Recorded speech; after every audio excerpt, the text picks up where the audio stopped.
Hello dear students, कैसे हैं आप लोग। आज के इस वीडियो में हम देखेंगे AGTA 2026 का जो नोटिफिकेशन आया है उसमें जो उसका सिलेबस है उस पर हम देखते हैं कैसे पढ़ा जाए और क्या क्या हमारे लिए महत्वपूर्ण होने वाला है। ठीक है, पहले हम उसको पैटर्न को समझते हैं। It's very simple. क्या है, 100 क्वेश्चन इसमें आने वाले हैं। ठीक है, 100 क्वेश्चन आने वाले हैं, पहली चीज़। और एक चीज़ बहुत इंपॉर्टेंट है जो कि हमें ध्यान रखना है कि भाई 1/4 जो होगा वो आपको क्या होगी, नेगेटिव मार्किंग होगी। और उससे भी इम्पॉर्टेंट है क्या है, 1/4 क्या है भाई, तो नेगेटिव मार्किंग होगी 1/4।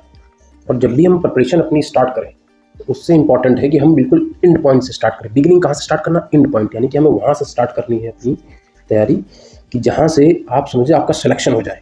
इस प्रोसेस का एंड पॉइंट क्या है कि आपका सिलेक्शन हो जाए, तो हमें वहाँ से स्टार्ट करनी, बिगिनिंग विद द एंड्स, पहली चीज़, पहली कॉन्सेप्ट। ठीक है, तो उसके लिए हमें क्या करना, पहले ध्यान रखिए आप कि हमें 100 क्वेश्चन हमारे दिमाग में हमेशा रहना चाहिए।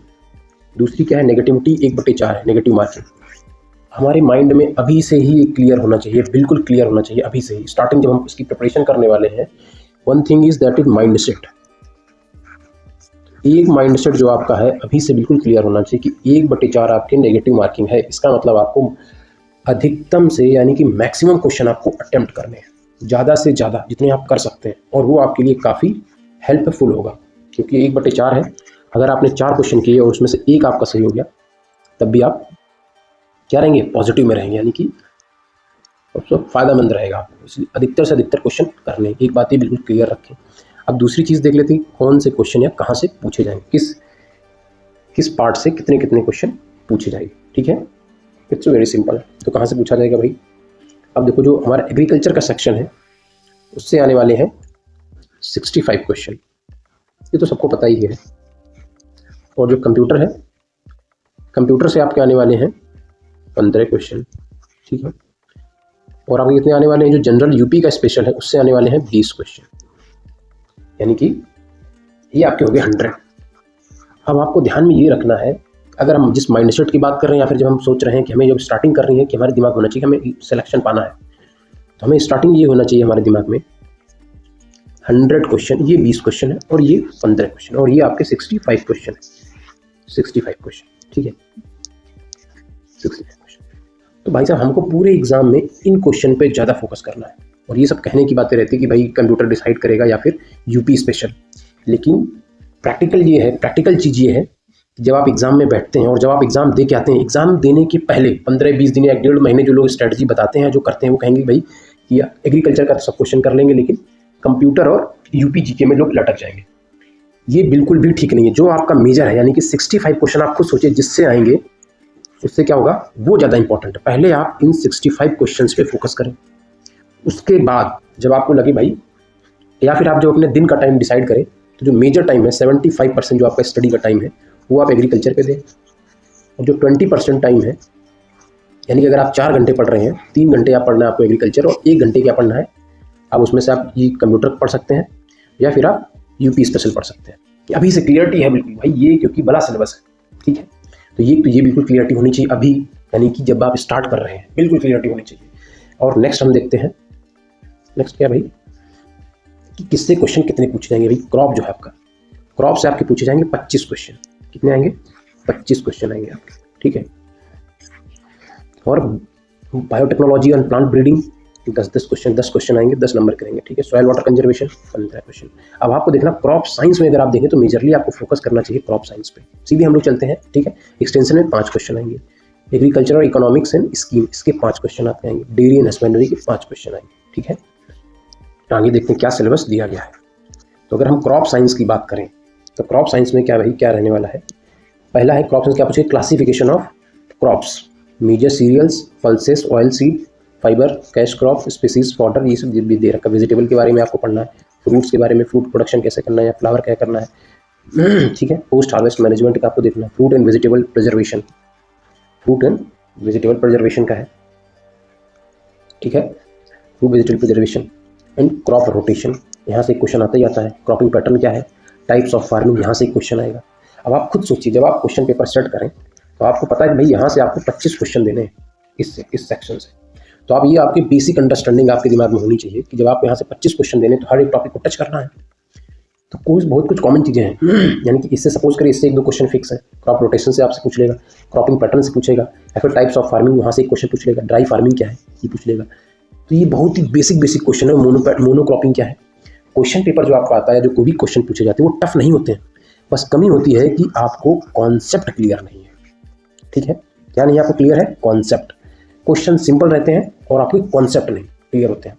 ठीक है, फिर पूछ रहा इंपॉर्टेंस ऑफ सीड क्या है भाई, टाइप ऑफ सीड क्या है, यूनिट्स, प्रोडक्शन मेथड क्या क्या है, फिर मेथड एंड सीड ट्रीटमेंट कैसे करेंगे, बेसिक प्रिंसिपल स्कोप क्या है, importance of crop protection, equipment क्या यूज़ करते हैं, पेस्ट कंट्रोल कैसे करेंगे, इंटीग्रेटेड पेस्ट मैनेजमेंट कैसे करेंगे, insect pest disease, major disease of and its management.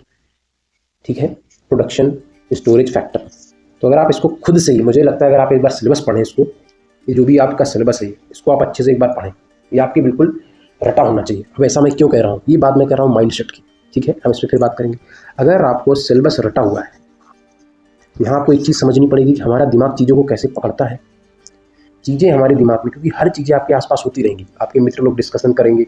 अगर आपको सिलेबस क्लियर है कि भाई ये टॉपिक हमारे हैं, ये हमको पढ़ना है, तो कहीं पे भी कोई भी डिस्कशन करेगा आपको तुरंत क्लिक करेगा, भाई हाँ ये जो क्वेश्चन है ये इस सेक्शन से रिलेटेड है। यहाँ की आपकी जो समझ है अपने सब्जेक्ट के प्रति, यानी कि जो अंडरस्टैंडिंग है आपकी, ठीक है, किसके प्रति, आपके सब्जेक्ट के प्रति, वो आपकी इंक्रीज होगी। स्पेशली अगर आप सिलेबस याद कर लेंगे और आप कहीं पे भी बात करेंगे तो आपको लगेगा भाई ये फर्जी का डिस्कशन हो रहा है, या फिर ये जो डिस्कशन कर रहा है भाई ये हमारे काम का है। ये क्लियरिटी आपको आ जाएगी। क्या सबसे इंपॉर्टेंट है, आपको क्लियरिटी आ जाएगी। और जब आपको ये सिलेबस क्लियर रहेगा और आपको जब क्लियरिटी आ जाएगी, और यही वो चीज़ है जहाँ पे आप क्या करेंगे, जैसे ही आपको क्लियरिटी आएगी किसी चीज़ को लेकर के, आपकी जो प्रिपरेशन की जो डायरेक्शन होगी, प्रिपरेशन की क्या, प्रिपरेशन की आपकी डायरेक्शन होगी वो बिल्कुल क्लियर हो जाएगी। और जब आपकी डायरेक्शन बिल्कुल क्लियर रहेगी, जब क्लियरिटी आएगी, ठीक है, क्लियरिटी, इससे क्या होगी, डायरेक्शन क्लियर। और जब आपकी डायरेक्शन क्लियर होगी तो आप क्या, आपका जो भटकाव है, भटकाव वो आपका कम हो जाएगा। इसका मतलब भटकाव कम होने से मतलब है आपके पास टाइम ज़्यादा होगा पढ़ने के लिए, as compare to other aspirant, आपके पास टाइम ज़्यादा होगा। आप रील्स और शॉर्ट्स में आपका टाइम नहीं जा रहा होगा, क्योंकि आपको उसमें पता है कि मुझे क्या पढ़ना है। और जब यही क्लियरिटी आप मिस करते हैं, क्लियरिटी मतलब आपको एक अंदर से गाइडेंस मिलता है, और जब आप वो गाइडेंस मिस करते हैं, आपने अपने दिमाग को या अपने थॉट प्रोसेस को ये दे ही नहीं रखा कि आपको करना क्या है, फिर आप क्या करेंगे, फिर जैसा कि ह्यूमन नेचर है, यानी कि इंटरटेनमेंट, वो आपको मांगता है। और जब फिर आप इंटरटेनमेंट की तरफ जाएंगे तो उसका सबसे सिंपल वे है रील्स एंड शॉर्ट्स। ठीक है, तो क्लियरिटी कहाँ से आएगी, ये क्लियरिटी आएगी जब आपको अपना सिलेबस रटा होना चाहिए। अगर आप तैयारी कर रहे हैं तो आप अपना सिलेबस जहाँ पे भी दीवार में या बुक्स में कहीं भी प्रिंट आउट निकालें और अपने दीवार में मिरर या कहीं पे भी उसको पेस्ट कर लें। ठीक है, first thing. Okay, now talking about, तो दिस इज ऑल अबाउट हम क्या पढ़ रहे हैं, क्रॉप साइंस में क्या क्या पूछा जाएगा। ठीक है, अभी हम बात करते हैं कि भाई क्रॉप साइंस में, और उसमें भी हम biotechnology, plant breeding and crop physiology, importance and utility of biotechnology, biotechnology का क्या इंपॉर्टेंस है। ठीक है, ये अपन genetics and plant breeding, respiration, photosynthesis, evaporation, plant anatomy and metabolism, यहाँ से क्वेश्चन आएगा भाई, रेस्पिरेशन से, इवेपोरेशन से आता है। जेनेटिक्स एंड प्लांट ब्रीडिंग में भाई ब्रीडिंग के मेथड्स क्या क्या है, या जेनेटिक्स टर्म हिस्ट्री से पूछेगा तो भाई टर्म किसने दिया है। बायोटेक्नोलॉजी ये पूछता भाई जो जेनेटिक मॉडिफाइड क्रॉप्स हैं वो कौन कौन सी है। ठीक है, या जो बनाना है, या गोल्डन राइस है, कौन सा उसमें विटामिन पाया जाता है। ठीक है, या फिर बीटी कॉटन है, वो किसके प्रति रेसिस्टेंट है। ऐसे काफ़ी सारे सिंपल क्वेश्चन, लेकिन वही चीज़ है, आप क्लियरिटी अगर आपने एक बार पढ़ रखा होगा। और यहाँ से एक बात और समझ लें कि जब भी आप तैयारी करें तो सबसे पहला तरीका होना चाहिए क्या, जैसे आप स्टार्टिंग करें, पहला टारगेट फिक्स करें कि जिस हिसाब से आप पढ़ते हैं, यानी कि सपोज दैट कि आप एक पन्ना जितने भी मिनट में पढ़ते हैं, जितने भी टाइम में पढ़ते हो, आप इट्स डिपेंड ऑन यू कि आप फर्स्ट रीडिंग जो करेंगे वो बहुत जल्दी करेंगे अपने पूरे सिलेबस की। जो भी आपका सिलेबस इन टर्म्स ऑफ आपके पास नोट्स होने चाहिए, या फिर आप किसी कोचिंग से पढ़ रहे हैं, कहीं से भी पढ़ें, पहली इंपॉर्टेंट चीज़ हो कि आपकी जो रीडिंग है, यानी कि आप कम से कम आपकी जो भी टॉपिक्स हैं या जो भी आपके एग्जाम के लिए इंपॉर्टेंट है, आपको पता रहे कि ये हमारे एग्जाम के लिए इंपॉर्टेंट है और इसमें ये पढ़ना है। जब आपको ये क्लियर रहेगा तो फर्स्ट थिंग इज कि आप अवेयरनेस अबाउट योर सिलेबस और अबाउट योर टॉपिक्स, पहली चीज। दूसरी चीज, जब आप अवेयर हो जाएंगे देन क्या होगा, तब आपके जो लिंक्स हैं माइंड के वो कनेक्ट होना स्टार्ट होंगे। अच्छा ये इस वजह से हो रहा है, या ये इस वजह से ऐसा, this kind of things start after this process. तो पहले आपको क्या करना है, सबसे पहले आपको क्या करना है, आप अवेयर हो जाए अपने सिलेबस से क्या क्या है और टॉपिक से क्या क्या पढ़ना है, फिर लिंक्स, और तीसरी चीज़ यहाँ पे आपको कॉन्फिडेंस आएगा। जब आप ये कर लेंगे कि लिंक्स आपके जुड़ने स्टार्ट हो जाएंगे। लिंक्स जुड़ने का मतलब है कि आपने पहले क्या पढ़ा था या सर ने क्या पढ़ाया, किसने क्या पढ़ाया, जब आप और खुद क्या समझ रहे हो, जब वो लिंक्स जुड़ने लगेंगे वो आपको दे देगा समझ सब्जेक्ट के प्रति, और वो ही समझ आपको क्या कर देगी, कॉन्फिडेंट बना देगी कि भाई इससे क्वेश्चन आएगा तो बाहर नहीं जाएगा। ठीक है, और ये कैसे पता चलेगा, तो इसके लिए मैंने क्या किया है, यानी कि मैं हर एक टॉपिक पे, जो भी रिलेटेड टॉपिक है पूरे सिलेबस से रिलेटेड, हर एक टॉपिक पे मैं 50 क्वेश्चंस देने वाला हूँ विथ कॉन्सेप्ट। क्या करने वाला हूँ, 50 क्वेश्चंस, 50 क्वेश्चंस ये रहेंगे MCQ विथ कॉन्सेप्ट। ठीक है, तो आपको ये यहीं पे मिलेंगे मेरे चैनल पे, और ये आपको वो बताएगा कि भाई एग्जाम में क्या पूछा जाता है या किस तरीके के क्वेश्चन पूछे जाते हैं। और जब आप ये दो चीज़ें कर लेंगे कि एग्जाम में क्या पूछा जाता है, ठीक है, या किस टाइप के क्वेश्चन आते हैं, क्या कॉन्सेप्चुअल आते हैं, अगर आप इस स्थिति में पहुंच जाएंगे तो फिर आपको मिलेगा कॉन्फिडेंस, और जब आप कॉन्फिडेंट हो जाएंगे तो ये आपको क्या करेगा, सिलेक्शन देगा। ठीक है, तो let's see what is the next, that is soil and water conservation. इसमें से क्या पूछा जाएगा भाई, सॉइल वाटर कंजर्वेशन से properties and component of soil, composition क्या है, component, process of soil farming क्या है, कैसे मिट्टी बनती है, ठीक है, टाइप्स ऑफ सॉइल इरोजन। बहुत ही सिंपल है, अगर आपको कोई अच्छे से पढ़ाएगा तो ये, इसमें ऐसा कुछ भी नहीं जिसमें आपको पढ़ने में या उसमें टाइम लगे। ठीक है, बेसिक एक एक या दो पेजेस की चीज़ें हैं, अगर आपको बस समझ होना चाहिए, आपको समझाने वाला हो। ठीक है, और मैं ये सब चीज़ें आपको एक्सप्लेन करूँगा जब भी आपको MCQ कराऊंगा, मल्टीपल चॉइस क्वेश्चन, तो वहाँ पे आपको मैं कॉन्सेप्ट भी दूंगा। ठीक है, essential nutrient found in soil में क्या पाए जाते हैं, क्या रोल है, एसोसिएटेड डिफिशियंसी, सिम्टम्स क्या होते हैं, कैसे पता चलेगा भाई क्या सिम्टम्स है डिफिशियंसी। ठीक है, क्लासिफिकेशन ऑफ फर्टिलाइजर, यहाँ से भी क्वेश्चन पूछता है। न्यूट्रिएंट कंटेंट से पूछ लेगा कि भाई इस फर्टिलाइजर में NPK है या यूरिया या DAP, इसमें कौन सा न्यूट्रिएंट पाया जाता है, नाइट्रोजन पाया जा रहा है या फास्फोरस, या पूछ लेगा भाई मेथड ऑफ एप्लीकेशन क्या है, फोलियर स्प्रे करेंगे इसका या ग्रेन्यूल फॉर्म में करेंगे या फिर फर्टिगेशन करेंगे, तो ये सब टाइप के भी क्वेश्चन आते हैं। ठीक है, इंटीग्रेटेड न्यूट्रिएंट मैनेजमेंट, टाइप्स क्या है, इंपॉर्टेंस, रोल क्या है। ठीक है, सॉइल माइक्रोबायोलॉजी, यानी कि सॉइल में कौन कौन सी माइक्रोबायोलॉजी, फंगस की क्या है, बैक्टीरिया कितना पाया जाता है, सिंपल क्वेश्चन पूछे। एक्टिनोमाइसिटीज सबसे ज़्यादा पॉपुलेशन किसकी है, या फिर अगर एसिडिक नेचर है सॉइल का तो उसमें किस माइक्रोब्स की ज़्यादा पॉपुलेशन होगी, या बेसिक नेचर है मिट्टी का वहाँ पे कौन सा होगा, एल्कली सॉइल है तो उसमें कौन सा माइक्रो ऑर्गेनिज्म ज़्यादा ग्रो करेगा। ठीक है, तो ये सभी क्वेश्चन पूछेगा। मेथड ऑफ द सैम्पलिंग भाई कौन सी चीज़ कैसे सैम्पलिंग कर रहे हैं आप। ठीक है, सॉइल कंजर्वेशन टेक्निक्स क्या क्या है, source, method of importance and it's irrigation में आप कौन कौन से मेथड है, सरफेस कर रहे हैं, ठीक है, स्प्रिंकलर कर रहे हैं, ड्रिप कर रहे हैं, तो इट्स वेरी सिंपल, कुछ भी नहीं है, बस आप किसी का भी कोर्स ले लें और अच्छे से पढ़ लें एक बार। Watershed management, types of pollution, environment protection. ठीक है, नेक्स्ट एग्रीकल्चर एक्सटेंशन, इससे 5 क्वेश्चन पूछे जाएंगे। प्रिंसिपल ऑफ क्या भाई एक्सटेंशन क्या है, क्या रूरल डेवलपमेंट कैसे करेंगे, ट्रेनिंग के ऑब्जेक्टिव्स क्या है, ऐसे क्वेश्चन आते हैं। विजुअल एड्स, इसलिए इंपॉर्टेंट टॉपिक है, यहाँ से क्वेश्चन आते हैं भाई। Classification of their importance, training, ठीक है, एंड डिफरेंट प्रोग्राम्स, स्कीम्स क्या है, ठीक है, क्या क्या welfare of farmers and rural development के लिए क्या क्या प्रोग्राम चलाए गए हैं। ठीक है, तो ये सब पढ़ लेंगे आप, आपको याद करना है, यानी कि जैसे एक्सटेंशन है इसमें चीज़ें थोड़ी सी समझनी कम है, बट आपको क्या करना है, रटना ज़्यादा है। तो आप सिंपल सा इसका एक नोट्स बना लें। ठीक है, नोट्स बना लें योजनाओं का जो भी प्रोग्राम्स हैं, और उनकी डेट्स उनको याद कर लें, यहाँ से हो जाएगा। ठीक है, ऑब्जेक्टिव क्या है, एक कब प्रोग्राम चलाया गया, ऐसे काफ़ी सारी चीज़ें जो भी हैं तो आप कर पाएंगे। नेक्स्ट क्वेश्चन भाई एग्रीकल्चर इकोनॉमिक्स।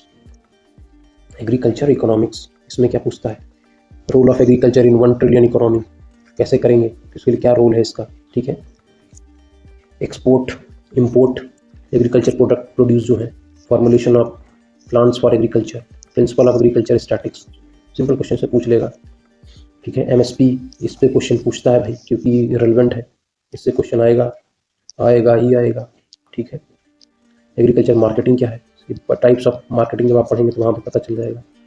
ठीक है, next question dairy, different breeds of domestic animal. ठीक है, ये भी आप याद कर लो, इट्स वेरी सिंपल। किसी का भी, मैं तो कहता हूँ किसी का भी आप एक कोर्स खरीद लें। Objective, method of animals, milk production and it's distribution, knowledge, poultry, fish, apiculture and sericulture. ठीक है, आप अपनी समझ के हिसाब से जिसकी भी चीज़ें समझ में आती हैं आप उसका कोर्स परचेज कर लें। सब एक ही जैसा पढ़ा रहे, कंटेंट लगभग सेम ही चीज़ें हैं, बट इट्स डिपेंड क्या करता है, सब जितने भी कोचिंग सेंटर्स हैं सब एक ही जैसा चीज़ पढ़ा रहे हैं, सिलेबस सेम है तो पढ़ाएंगे यही। तो फ़र्क पैदा कहाँ पे होगा? फ़र्क पैदा होगा प्रेजेंटेशन में, कि आप चीज़ें कैसे प्रेजेंट कर रहे हैं, प्रेजेंटेशन में डिफरेंस पैदा होगा। वो कोचिंग कौन, और ये जो प्रेजेंटेशन है ये तुम पर डिपेंड करेगा कि जो कोचिंग वाला पढ़ा रहा है वो तुम्हें किसकी या किस टाइप की प्रेजेंटेशन की चीज़ें तुमको क्लिक कर रही है। तो वो इट्स योर ओन डिसीजन, कि आप खुद डिसाइड करेंगे कि आप किस कोचिंग से ये कोर्स या परचेस करने वाले हैं या किस यूट्यूब चैनल से चीज़ें पढ़ने वाले हैं। ठीक है, सब चीज़ें आप खुद से सोचिए। Things are very simple man, syllabus same है। ठीक है, खुद से भी आप पढ़ेंगे कोचिंगें भी पढ़ाएंगे, कितनी सारी कोचिंगें वो सब भी पढ़ाएंगे। ठीक है, जब सेम चीज़ें पढ़ाई भी जाएंगी, कंटेंट भी लगभग सेम रहेगा, तो मेन जो डिफरेंस है वो टीचर क्रिएट करेगा। टीचर कैसे क्रिएट करेगा? The way he present things, the way present thing, वो कैसे चीज़ें प्रेजेंट करेगा ये डिपेंड करेगा। तो इसी, और ये डिपेंड आप पे करेगा कि आपको क्या समझ में आ रहा है, कौन सा टीचर। ठीक है, तो इसलिए आप कोई भी सब्जेक्ट ले लें, किसी का भी, जो आपको समझ में आए, और बाकी मैं हूँ यहाँ पे, मैं आपको बाकी चीज़ें मैं एक्सप्लेन करूँगा, MCQ लेके आऊँगा हर एक टॉपिक पे और विद कॉन्सेप्ट। ठीक है, नेक्स्ट क्वेश्चन, नेक्स्ट पार्ट है जिससे आने वाले हैं आपके 15 क्वेश्चन। ये भी काफ़ी महत्वपूर्ण है 15 क्वेश्चन। अभी क्या है, कंप्यूटर से रिलेटेड है, part 2, history application of computer. ठीक है, हार्डवेयर, और एक आपको मैं या IT गैजेट्स, ठीक है, operation of printer, tablets, mobile, MS word, MS excel, MS word, ठीक है, ईमेल। मैं तुम्हें एक बात बताना चाहता हूँ, दैट इज़ वेरी इंपॉर्टेंट, कि भाई आप अगर जब आप ये सिलेबस पढ़ रहे हैं तब आपको ये चीज़ कैसे पता चले कि व्हाट इज़ इम्पॉर्टेंट, क्या इंपॉर्टेंट है और क्या नहीं, ये कैसे आपको पता चलेगा। पहली चीज़, अगर आप क्वेश्चन वाइज देखें, क्वेश्चन वाइज पहला जो कॉन्सेप्ट है तो वो बताएगा कि आप जो प्रीवियस ईयर क्वेश्चन है वो आप उठा लें। अगर यूपी का एग्जाम है तो यूपी का उठा लें। ठीक है, कि पिछले सालों में क्वेश्चंस क्या पूछे गए, ये बताएगा कि क्या इंपॉर्टेंट है, पहली चीज़। दूसरा चीज़, कैसे पता चलेगा और क्या क्या इंपॉर्टेंट है। दूसरा चीज़, आप देखें कि कौन सी चीज़ें हैं जो अप्लाइड फॉर्म में है। आप पढ़ने के लिए तो बहुत सी चीज़ें हैं, लेकिन कौन सी चीज़ है जो आप हर आदमी यूज़ कर रहा है और जिससे ज़्यादा लोगों की लाइफ इम्पैक्ट करती है। ठीक है, वो क्या होगी, वो इंपॉर्टेंट होगी। अब जैसे इस सिलेबस में अगर आप देखें, इसमें हिस्ट्री, कंप्यूटर, इंफॉर्मेशन टेक्नोलॉजी, ये वर्ल्ड वाइड अगर आप देखें तो ये जो इंटरनेट है दैट इज़ वेरी इंपॉर्टेंट, हर आदमी उससे जुड़ा हुआ है। ठीक है, और हर किसी के लाइफ में इम्पैक्ट भी डालता है। तो अगर आप खुद से सोचें तो यहाँ पे ये बेहद इंपॉर्टेंट हो गया, बेहद महत्वपूर्ण, internet and world wide web, ये इंपॉर्टेंट हो गया। दूसरी चीज़ आप देखें क्या इंपॉर्टेंट है, जिससे रिलेटेड है, एक आप यूज़ करते हैं ईमेल, हर आदमी ईमेल यूज़ करता है, तो यहाँ से क्वेश्चन आना ही चाहिए, इंटरनेट से क्वेश्चन आना ही चाहिए, इनपुट आउट में आ जाए, ये भी इंपॉर्टेंट है भाई। क्यों, आप प्रिंटर यूज़ करते हैं, लैपटॉप या जो भी इस फोन, सब क्या है, इनपुट आउटपुट डिवाइस में आएंगे। ठीक है, सॉफ्टवेयर हार्डवेयर, तो ये भी इंपॉर्टेंट है। तो आप ऐसे जनरली अगर आप देखें, आप प्रिंटर, टैबलेट्स, मोबाइल, तो कुछ चीज़ें जो आपको ऐसे ही पता चल जाएंगी। हाँ, अभी जब आप स्टार्टिंग कर रहे हैं, तो ये सब चीज़ें तब मैं कह रहा हूँ जब आप स्टार्टिंग कर रहे हैं पढ़ने के लिए। ठीक है, बाकी तो आपको सबसे बढ़िया बेस्ट गाइड करेगा, ये गाइड करेगा कौन सा, प्रीवियस ईयर क्वेश्चन पेपर। ठीक है, प्रीवियस ईयर क्वेश्चन पेपर है वो आपको गाइड करेगा। ठीक है, now the next, digital finance क्या हो गया। अभी आप देखें, अगर डिजिटल फाइनेंस या साइबर सिक्योरिटी, देखिए आप साइबर सिक्योरिटी कितना महत्वपूर्ण हो जाएगा इस समय। Cyber security very important. ठीक है, e governance is very important, basic चीज़ें, डीप लर्निंग, ठीक है, बिग डेटा, आर्टिफिशियल इंटेलिजेंस। अब AI के बारे में हर जगह बात हो रही है। अब आप खुद से सोचें कि क्या ये इंपॉर्टेंट क्यों नहीं होगा, एग्जामिनर यहाँ से क्वेश्चन क्यों नहीं पूछेगा, आप खुद से सोचिए, क्योंकि ये तो हर जगह हर किसी के दिमाग में छाया हुआ है तो इट्स वेरी इंपॉर्टेंट। तो आप ऐसे खुद से ही एनालाइज करें कि हाँ भाई, what is important and what is not important. ठीक है, now the third part and it is again very important. भाई क्यों इंपॉर्टेंट है, क्योंकि भाई यूपी से रिलेटेड क्वेश्चन है, हिस्ट्री, ज्योग्राफी, मिट्टी कैसी है, सॉइल कैसा है। अब ये सब तो आप एग्रीकल्चर में लगभग कवर कर लेंगे, आप चीज़ें समझ में जल्दी से आ जाएगी। नेचुरल रिसोर्सेज क्या क्या है, आपको ध्यान कहाँ पे देना भाई, क्वालिटी पे ध्यान देना, एडमिनिस्ट्रेशन पे ध्यान देना है, या करंट इवेंट पे ध्यान देना है। ठीक है, इंडस्ट्रीज पे ध्यान देना है, लिटरेचर पे ध्यान देना है। ठीक है, तो this is all about from the daily tiller, ठीक है, और आप हमसे जुड़े रहें, इसके लिए हमारा एक टेलीग्राम चैनल है, यहाँ पे आप हमको मिल सकते हैं, the daily tiller, without space, कहीं कोई स्पेस नहीं है। ठीक है, आप यहाँ पे मुझे मिल सकते हैं हमारी वीडियोस के अपडेट के लिए, और आने वाले टाइम पे मैं टॉपिक वाइज जितना भी आपका जो सिलेबस इसकी हमने बात की अभी, सिलेबस के हर एक टॉपिक पे मैं 50 क्वेश्चंस लेके आऊँगा विथ कॉन्सेप्ट। ठीक है, बाकी किसी को कोई भी दिक्कत हो, किसी तरह की क्वेरी हो, आप हमको यहाँ मिल सकते हैं, द डेली पिलर। ठीक है, और बाकी हम आगे और भी बातें करेंगे कि हमारा क्या माइंडसेट होना चाहिए। ठीक है, मेन इंपॉर्टेंट है कि हर बच्चा पढ़ रहा है, this is not matter. Important ये है कि आप किस माइंडसेट से पढ़ रहे हैं, किस माइंडसेट से पढ़ रहे हैं, आपका क्या प्लान है। ठीक है, कितने दिनों में आप पढ़ रहे हैं, कैसे पढ़ने वाले, दैट इज़ वेरी इंपॉर्टेंट, और इस पर भी हम बातें करेंगे। ठीक है, फिर काफ़ी सारी बातें करेंगे। तो ठीक है, अब हम तो ठीक है, it's bye bye from my side. हम मिलते हैं बहुत जल्दी नेक्स्ट वीडियो में। ओके।